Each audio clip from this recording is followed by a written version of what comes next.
রাতে ভাবছিলাম কি খাবো। তো চলো রাতে কি রান্না করছি তোমাদেরকে এক ঝলক দেখিয়ে দিই, তো দেখতে থাকো।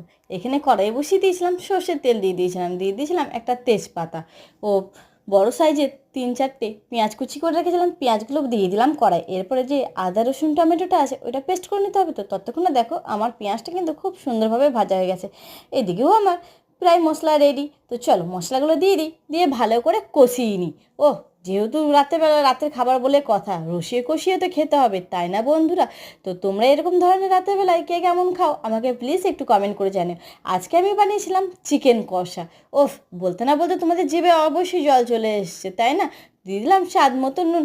আমার আবার রাতেরবেলায় চিকেন কষা আর গরম গরম ভাত কী দারুণ লাগে। তোমাদের কেমন লাগে অবশ্যই কমেন্ট করো। আর ভিডিওটা কেমন লাগলো অবশ্যই কমেন্ট করে জানিও। ভালো লাগলে লাইক কমেন্ট শেয়ার ও চ্যানেলটাকে আমার সাবস্ক্রাইব করে দিও। ততক্ষণ তোমরা দেখতে থাকো, আমি ততক্ষণ খেতে থাকি। টাটা।